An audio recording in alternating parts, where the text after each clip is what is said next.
Podcast Agro 2, direto de Rio Verde, está começando agora mais um episódio para você que gosta de ficar bem informado com os assuntos do campo. Pois é, e hoje a gente vai falar aqui sobre pesquisa. Goiás será o segundo maior produtor, de acordo com os dados que já foram antecipados aí, nessa safra da soja, e de acordo com esses dados também, o estado de Goiás é o maior em produtividade. São 66 sacas, de acordo com o que foi o levantamento divulgado. E aí, será que Goiás, mesmo com esses números... vamos ressaltar, esses números aconteceram também porque a gente teve um problema de clima lá na região sul, a gente já detalhou aqui isso no podcast. Mas será que Goiás tem potencial para abrir novas áreas? A gente vai explicar até esse conceito. Novas áreas tem a ver com desmatamento? Não tem a ver e a gente vai te explicar isso já já. Ficou curioso aí com o nosso assunto? Roda a vinheta primeiro. Começando mais um podcast Agro 2, direto de Rio Verde, capital do agronegócio, aqui da região sudoeste do estado. E o nosso assunto hoje, ele é um pouco técnico, mas interessa demais para quem lida com o campo, principalmente aos produtores rurais, aos donos de terra. Nós vamos falar aqui de uma pesquisa que foi apresentada, inclusive já tem trazido bons resultados em relação ao cultivo de soja em solos arenosos. Por isso eu estou recebendo dois pesquisadores renomados aqui da região sudoeste do estado, o Jameson Paulo Almeida, que é pesquisador do CTC da Comigo. Jameson, obrigado pela presença comigo aqui. A gente que agradece aí, Thiago, você abriu espaço aí para a gente aqui no seu programa. E eu estou também com o Leonardo Sarquis. Isso mesmo. Sarquis, pesquisador do GAPS. O GAPS é o Grupo Associado de Pesquisa do Sudoeste Goiano. É isso? Isso mesmo, Acertei. Thiago. Acertou. Os dois são pesquisadores, e estão nessa pesquisa para trazer aí possibilidades de cultivo da soja em terrenos arenosos. E a gente vai detalhar isso aqui. Vamos falar uma coisa. Se a gente for lembrar, na época que começou a agricultura no estado, a terra não era considerada fértil como é hoje. É um desafio também agora, mais um desafio, pensar em plantar em terrenos arenosos? Olha, Thiago, até se a gente vê aí recente, o Alisson Polinelli foi indicado ao Prêmio Nobel da Paz, né? E um dos lemas, uma das frases deles é o seguinte: o Brasil foi totalmente na contramão do que os países, por exemplo, da Europa, né, que pegaram seus solos mais férteis, os solos aí, como se diz, mais propícios para a agricultura. O Brasil, quando expandiu e se tornou autossuficiente, começou a ser exportador de alimentos, ele veio para as áreas, né, Leonardo, que são as áreas aí de cerrado, que por característica própria, solos mais intemperizados, né, pela natureza, ou seja, solos mais fracos em fertilidade. Com tecnologia a gente corrigiu isso. Uma delas lá no início, nos primórdios, para essa fronteira agrícola, abrir essa fronteira agrícola que é o cerrado, foi o uso do calcário, né, que veio lá na época do Alisson Polinelli. Pois é, e não eram consideradas áreas totalmente arenosas. Qual que era a característica principal de quando a gente começa a falar da agricultura há tempos atrás? A gente é até novo, né, Leonardo? Mas assim... Novo, vamos lá, até novo. Cada um 25, outro 26 aqui. Mas a gente, assim, já ouvi muito, assim, dos meus avós, né, tios avós, até tios mesmo, assim, o fulano tá plantando lá em tal área, lá é só cultura, né, terra de bacuri. Ou seja, o que a gente percebe e vê ao longo do tempo foi, primeiro para a agricultura no Cerrado, passou-se a usar áreas com maior teor de argila. Uhum. As áreas mais arenosas, consequentemente, foi destinado mais para a pecuária. Tá certo? E é o que acontece ainda. Grande parte dessa cultura de pecuária ainda tem terrenos arenosos, é isso? Grande parte é isso, Thiago. E aí o que a gente tem visto é justamente uma expansão, né, do cultivo da soja, também de fibras, né, de grãos, e nessas áreas arenosas que antes eram consideradas inaptas, né, ou impróprias para esse tipo de cultivo. Eu abri com um termo, e eu até agora quero exemplificar ele melhor, abrir novas áreas. Se a gente for analisar grosso modo, a impressão que dá é que, vão desmatar e vão abrir, né, novas áreas, como era feito no começo da agricultura, isso a gente já até detalhou aqui também no nosso podcast, mas não é isso, né? Quando se diz abrir novas áreas, é aproveitar para a agricultura áreas que estão sendo destinadas apenas para a pecuária. Exatamente, Thiago, fazendo um bom manejo, né? Trazendo tecnologias para poder justamente transformar esse desafio que você comentou no início em oportunidade, né? E essa oportunidade, ela já é palpável? Com certeza. A gente tem visto sucesso já em algumas áreas, né? E essa pesquisa que a gente está trazendo com essa parceria entre GAPS e Comigo é justamente para estar norteando e diminuindo os riscos que estão associados algumas vezes a esses ambientes. Tem alguns exemplos já de vocês, né? São 2 plantações, duas áreas específicas de 2 cidades que vocês estão acompanhando. Isso. A gente tem um total de 20 hectares, né, de experimentos em 2 regiões com climas totalmente diferentes, né, que é Montes Claros de Goiás e Chapadão do Céu, para justamente entender isso e conhecer um pouco mais de como que funciona a fertilidade nesses solos, quais são as melhores opções de manejo, né, opções de sistemas e justamente ter mais sucesso na produção nesse tipo de solo. O que vocês chegaram até agora de produção, de resultado? Olha, a gente ainda está na primeira safra, né, Thiago? Os resultados são prévios, tem muita gente curiosa, inclusive fazendo essa mesma pergunta para a gente, mas a gente ainda não tem nada assim conclusivo, né? Mas os resultados prévios são promissores e a gente tem ideia de estudar a médio e longo prazo e poder entender isso de uma forma bastante sólida e consistente para poder estar trazendo as melhores recomendações, né, e estratégias, tanto para os nossos associados do GAPS, cooperados da Comigo e outros produtores também que têm interesse nesse tipo de cultivo em solo arenoso. Eu sou jornalista, sou curioso e eu vou tentar arrancar isso aqui. A gente teve terra aqui, produtor em Rio Verde, por exemplo, que chegou a colher 75, 72 sacas. A média de Goiás ficou em 67, 66, se eu não me engano. E é possível chegar a uma média dessa da produtividade em um solo arenoso? É possível. Eu vou até te dar um exemplo, Thiago, numa área que a gente acompanhou essa safra também, área arenosa, da mesma forma que a gente está conduzindo os experimentos, né? Áreas de menos de 10% de argila, tendo talhão fechando com média de 87 sacos, para você ter uma ideia. 87 sacos. Área com 85% de areia. E isso, quando vocês colocam em termos de pesquisa, parece que já é algo assim de chamar a atenção mesmo, né? Com certeza. Então a gente vê que tem potencial e o que precisa é justamente do ajuste fino, né? E saber trabalhar da maneira correta nesses solos. Tá, aí vem uma outra pergunta, o pessoal que está acompanhando a gente também deve estar se perguntando. Fica caro agora investir? Eu tenho ali minha área de pecuária, né? De repente estou pensando em arrendar. Eu sou o cara que quer arrendar uma área. E aí, para eu começar com isso, fica caro? Vamos lá, vou começar com o Jameson aí.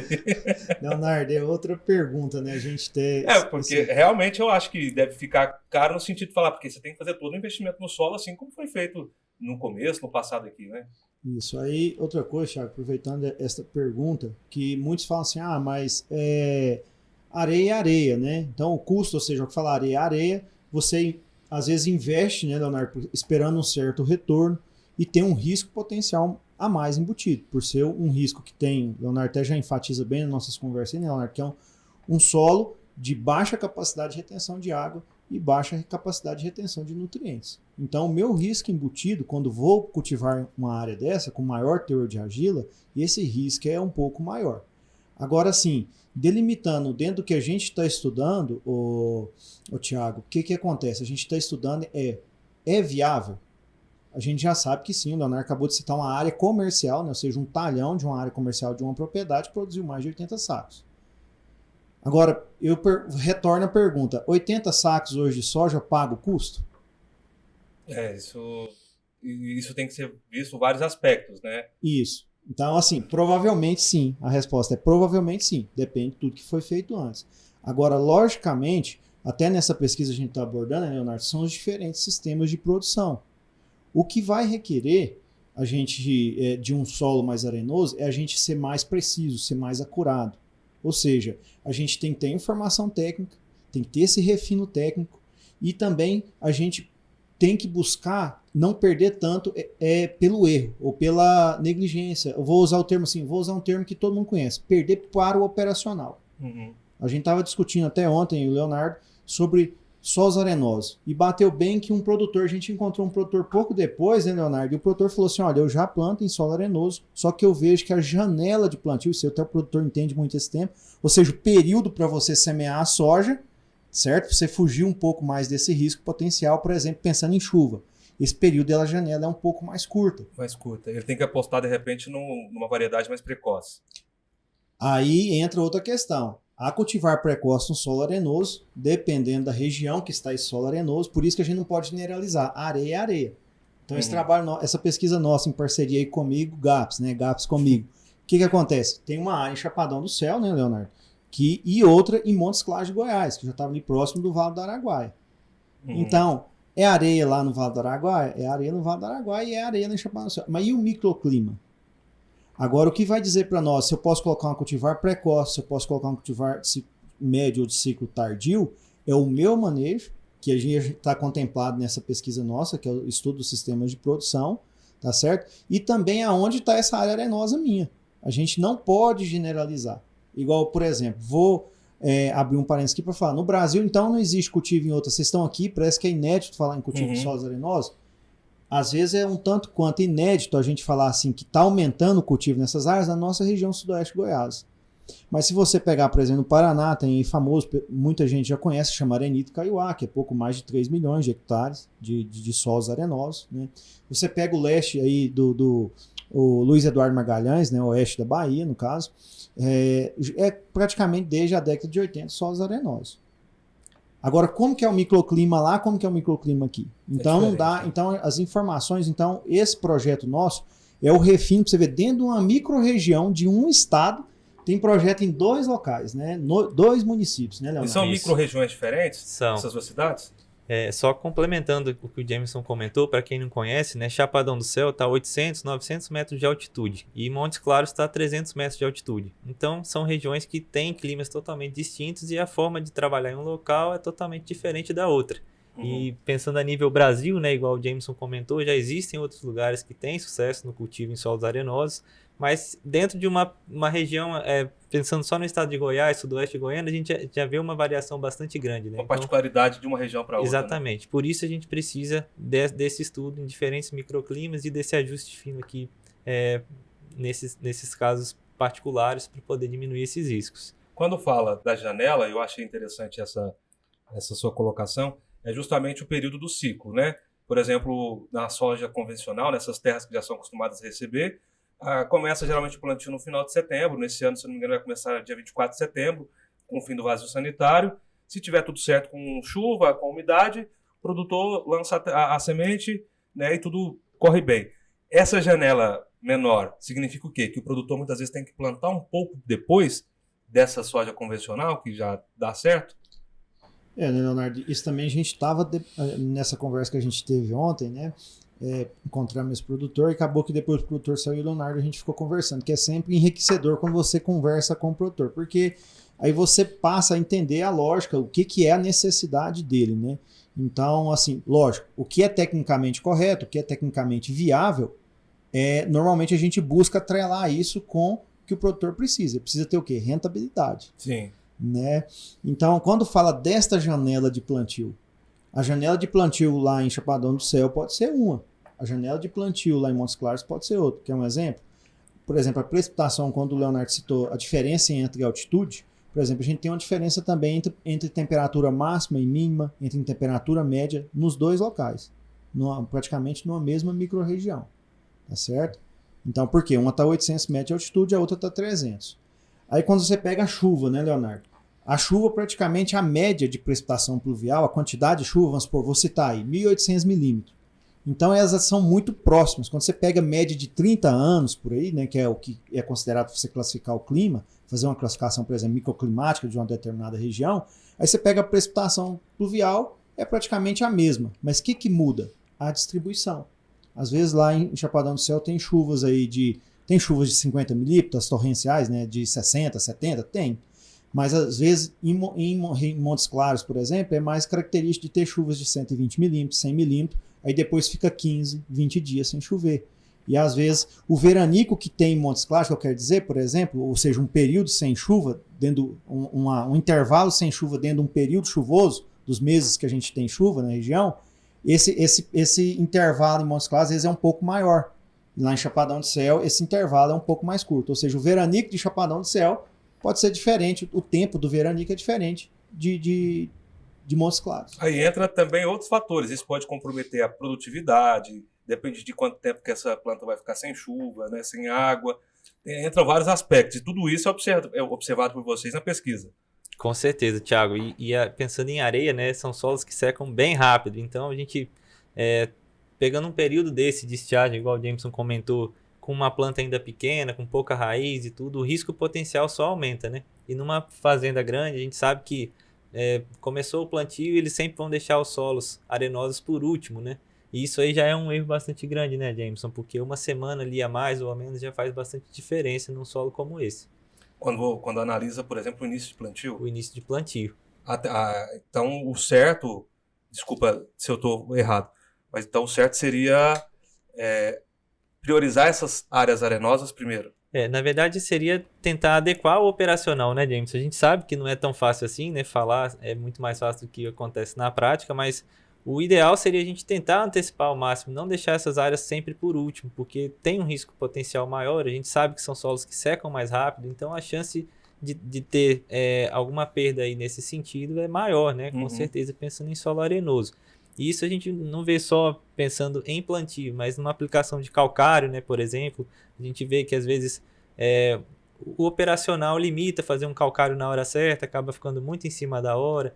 E aí já aplica calcário, já planta em cima, não dá nem tempo daquele calcário reagir. Então todos esses pontos, né, são os ajustes que a gente precisa trabalhar para poder aumentar nossas chances de sucesso, né, nesses solos, Thiago. Nessas duas áreas aí que vocês colocaram, o que foi colocado, aplicado de nutriente? Até para o pessoal entender o que foi feito de trabalho. Então, lá nessas áreas, nossos experimentos, a gente está avaliando doses de calcário, doses de fósforo, doses de potássio, né, plantas de cobertura também, e além disso, opções de sistemas, né? Em cima de todas essas doses, né, desses corretivos e fertilizantes, a gente também está testando opções de sistemas. Então, a gente entrou com a soja no primeiro ano, um dos sistemas a gente começou com a braquiária para entrar com a soja no outro ano, e agora que a gente colheu a soja, uma parte da área recebeu sorgo, outra parte recebeu sorgo com braquiária. Então a gente está tentando ver as diferentes formas de formar palhada, as diferentes opções mesmo de sistema para ver o que a gente consegue um resultado melhor, né? Pensando que esse é um grande fator aí para o sucesso da produtividade nesses solos. Dá para fazer 2 safras então? Olha, pensando em Chapadão do Céu, a gente consegue fazer sem nenhum problema, e pensando em Montes Claros, que é uma região que já corta a chuva mais cedo, né? Ela chove bem também, mas a distribuição é diferente. Essa segunda safra ela já tem que tomar um pouco mais de cuidado, né? Mas dá para fazer. Pois e quando a gente fala dessa abertura, justamente pegando abertura de novas áreas, pegando essa parte da pecuária, essa região de Montes Claros de Goiás, ela cresceu na agricultura também de um tempo para cá, né? E quando a gente pensa, você citou aí Luiz Eduardo Magalhães, né, lá na Bahia. Essa parte de Goiás também está crescendo a agricultura.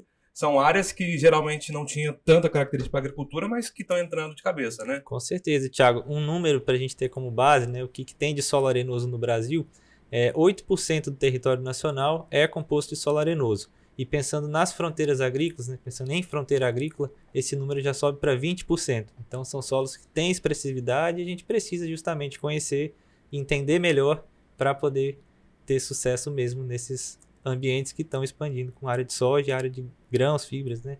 Nesses ambientes.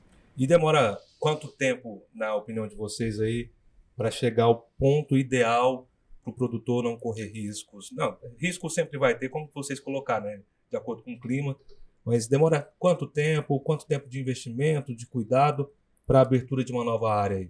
Olha, toda abertura de área demanda um investimento e demanda um tempo, né, Thiago? Não só a área arenosa. Mas pensando em área arenosa, a gente tem que pensar caso a caso também, né? Igual a gente está comentando. Olha, quanto que você vai conseguir... O que você vai fazer ali no primeiro ano? Vai fazer uma braquiária para entrar com a soja no ano seguinte? Já vai começar com a soja? Então é muito o caso a caso mesmo, né, Thiago? Eu vou fazer uma pergunta aqui, eu não sei se vai estar muito ligado à área de vocês, mas pelo conhecimento amplo que vocês têm, com certeza talvez dá uma discussão aqui. Hoje em dia, o produtor rural ele tem algum tipo de linha de crédito justamente pensando em abrir novas áreas?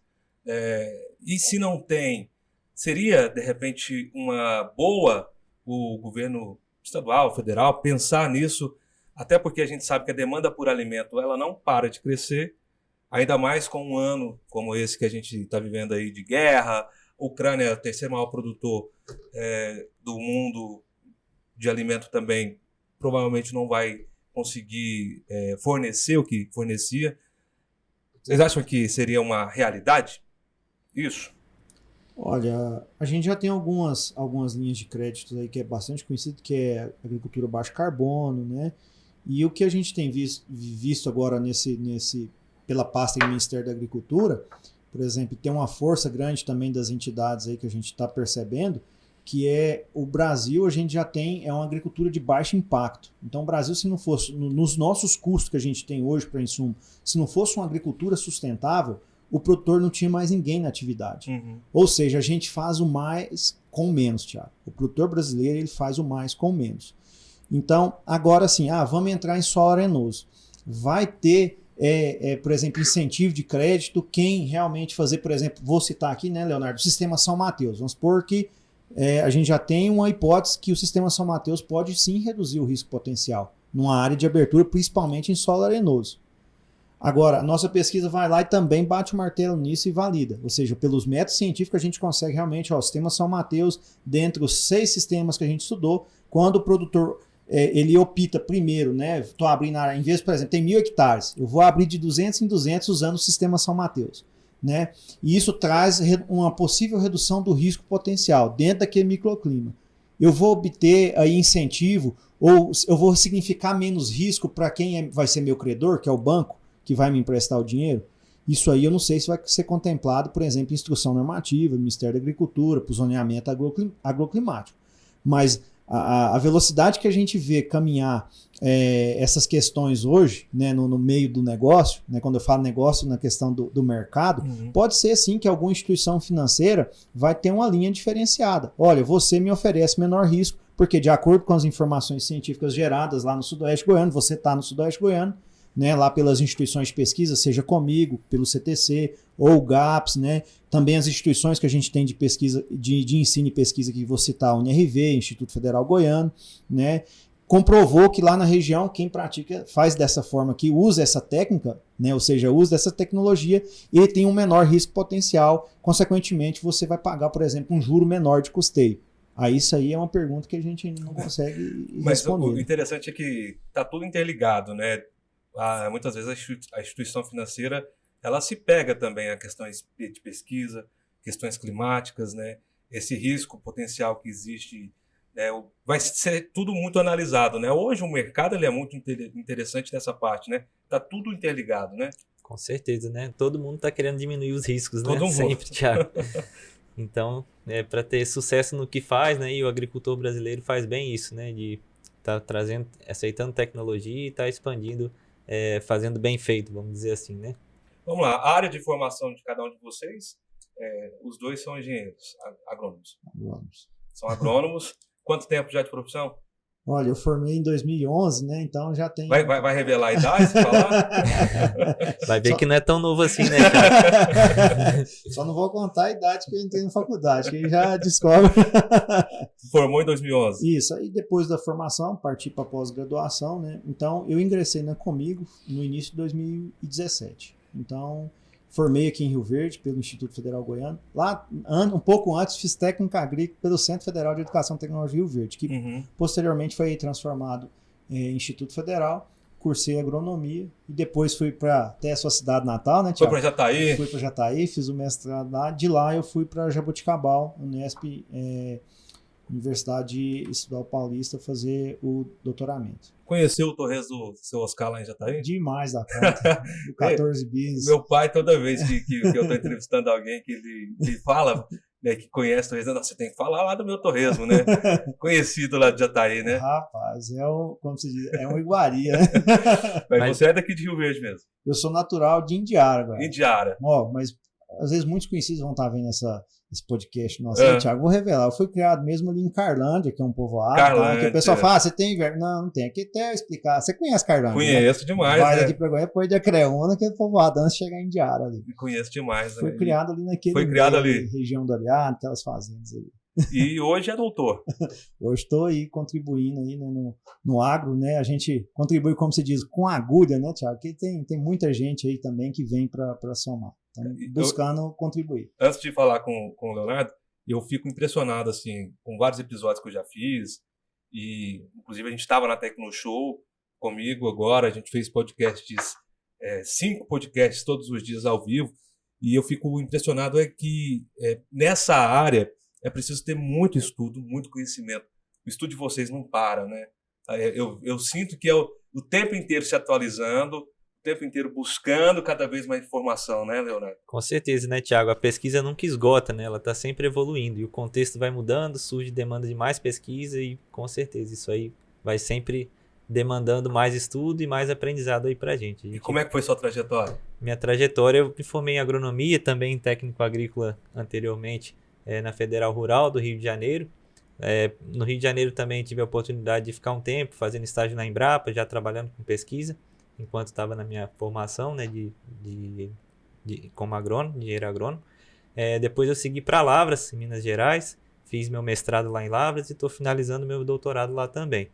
E depois eu me mudei para Goiás, aqui para Rio Verde, para trabalhar no GAPS e conduzir aqui as nossas pesquisas na área de fertilidade do solo, que é a área da minha pós-graduação e minha área de formação. Mas é natural de onde? Sou natural de Resende, Rio de Janeiro. Resende, carioca.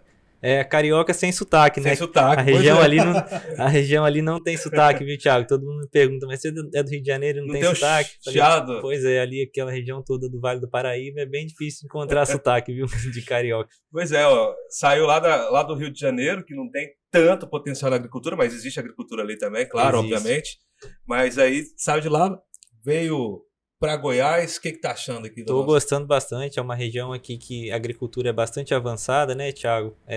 E que é uma região muito boa para se trabalhar, para se fazer pesquisa, né, Jameson? Estou gostando bastante daqui. Rapaz, eu fico impressionado com isso, a capacidade que vocês têm de trazer informação, né? E eu fico pensando, chega em casa cansado e fica pensando, rapaz, não posso parar no tempo não, tem uma nova pesquisa vindo aí, como é que é o dia a dia? Olha, a gente que está na pesquisa e que gosta é muito bom, viu, Thiago? A gente sempre está buscando aprender, buscando entender um pouquinho mais e vai sempre aprendendo e sempre tendo novidade aí para estar buscando. A agricultura hoje como é que fala?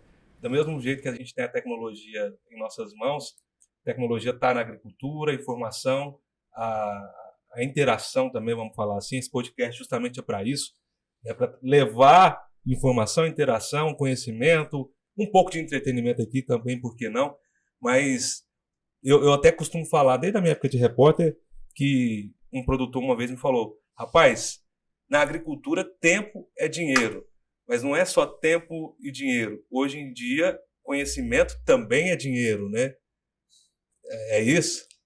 É isso, né, Thiago? E hoje a gente vê, por exemplo, né, essa questão que a gente falou de logística, de operacional. Então a gente vê hoje o produtor, o próprio técnico, né, investindo mais do seu tempo no planejamento. E quando investe um pouco mais do tempo no planejamento, uma das coisas, né, buscando conhecimento.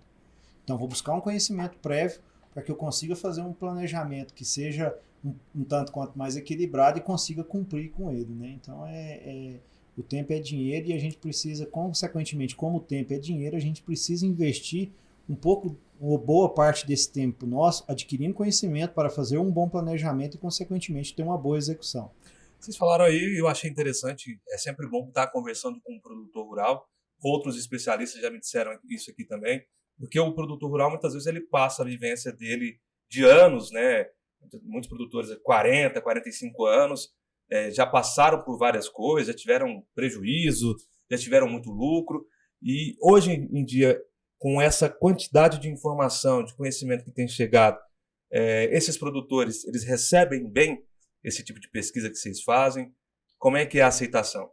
Olha, Thiago, até assim, aproveitando o momento, né, Leonardo, a gente até fazer um agradecimento às nossas instituições, no caso é comigo, Leonardo, ao GAPS, porque eu mesmo particularmente, quando estava na pós-graduação, eu não imaginava, por exemplo, uma empresa, por mais que é grande, igual é comigo, ter um setor de pesquisa e contratar, por exemplo, pesquisadores. Hoje nós estamos em 5 pesquisadores lá. Temos o nosso gestor e mais 5 pesquisadores. Então, cada um em uma determinada área. Olha que riqueza isso aí, para lidar com pesquisa aplicada. Ou seja, não é menosprezar a pesquisa básica, aquela que traz a teoria para a gente. Né? Então, a gente parte da pesquisa básica, que normalmente é construída dentro da academia, e a gente busca aplicar essa pesquisa que é para aprimorar aí o setor produtivo. Né? Ou seja, a nossa missão, Thiago, é realmente buscar o diálogo entre os técnicos. Quando eu digo técnico, é técnico agrícola, zootecnista, agrônomo, médico veterinário, que está na linha de frente, lidando ali na assistência técnica, né? Então a gente tendo esse contato com eles, a gente entende um pouco mais do que é a necessidade aqui do produtor, no caso da região de atuação nossa, e as nossas pesquisas, logicamente, vai ter um sentido maior para resolver essa problemática, para trazer solução dos gargalos aqui para a nossa região. Logicamente, alguma pesquisa, ou também a grande parte da nossa pesquisa também pode ajudar produtores de outra região. Mas a vantagem nossa, que estamos inseridos aqui na região, é porque a gente traz o refino na situação que é a região, para os gargalos da região, dentro da logística da região. Então, assim, só enaltecendo as duas instituições, no caso o GAPSA comigo, que são instituições que investem em pesquisa aplicada, ou seja, é algo que vai trazer uma solução, que nós temos a missão da nossa pesquisa trazer solução, ou seja, deixar pôr um rolamento que gira mais livre ali, né, para dar um giro na roda mais livre, para dar entendimento aí para o nosso telespectador. Então é isso a nossa missão. E não é do dia para a noite, né? Não é do dia para a noite. E muitas vezes essas pesquisas surgem por demandas dos próprios associados do GAPS, né, dos próprios cooperados da Comigo também, alguma situação que eles vivem ali e que precisam de solução ou precisam de mais pesquisas para estar seguindo por melhores caminhos, né, Thiago? Vocês têm Instagram? Tem Instagram? Tem. Qual que é o seu Instagram? É Leonardo_Sarkis. Leonardo. Sarkis. Então vamos lá de novo. @Leonardo_ Sarkis. Sarkis. Já segue o portal Agro2? Vou seguir Vai hoje, viu? começar a seguir, rapaz. Ó. Qual que é o seu Instagram? O meu é Jameson Paulo Almeida. Jameson Paulo Almeida. Tudo emendado. Tudo emendado. Tudo emendado. Já segue? Já sigo. Já segue aí, viu? Já fez o dever de Já fez o casa. dever de E casa. você aí, já segue o nosso portal? Pois é, tá aparecendo aí pra você, @portalagro2 no Instagram, no Facebook, tem no TikTok também, mas é TikTok sem aquelas dancinhas, viu? É o TikTok justamente para você receber uma informação ali bem mais precisa.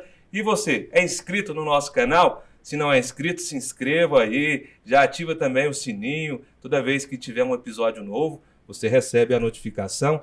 Lembrando que aqui da região sudoeste tem episódio novo toda segunda e toda quarta-feira. De Goiânia, com o Pedro e com a Lara, toda terça e toda quinta-feira. Viu? A gente está chegando aqui com esse podcast, Leonardo, Jameson, justamente porque é uma região importante demais para o estado, para o Brasil, trazendo conteúdo para o agro aqui. E é sempre bacana receber aqui pesquisadores, pessoas que têm estudos. Quando tiver alguma coisa nova, fica à vontade para trazer para a gente aqui. Pode deixar, Thiago. Logo que tiver algum resultado, né, mais sólido, mais consistente. Quanto tempo mais ou menos para sair esse resultado? A gente mata a sua curiosidade que você falou lá no início. Por enquanto eles são prévios e a gente ainda tem que ir devagar para não estar passando nada errado, né, e tentar fazer a coisa mais assertiva possível, viu? Pois é, quando você fala em assertivo é porque precisa ter cautela, né? Com certeza. Não dá para tirar do primeiro parâmetro nem do segundo muitas vezes, né? É preciso pensar, fazer, refazer.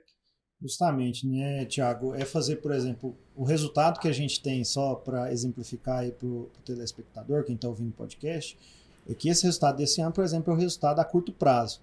Vamos supor que mostra um resultado muito promissor, mas num segundo ano a gente já tem um pouco mais de obstáculos a transpor, né? Ou seja, o que a gente quer dizer aqui, né, Leonardo, que a pesquisa, como ela busca ser um pouco a curto, médio e longo prazo, então quando a gente chegar lá a longo prazo, no final da pesquisa, fala assim, olha, aqui a pesquisa foi conduzida, por exemplo, 2 anos, 3 anos, 4 anos, 5 anos, olha o que passou dentro de cada sistema de produção, dentro de cada dose de calcário que foi feito lá no início, dentro de cada dose de potássio, dentro de cada dose de fósforo.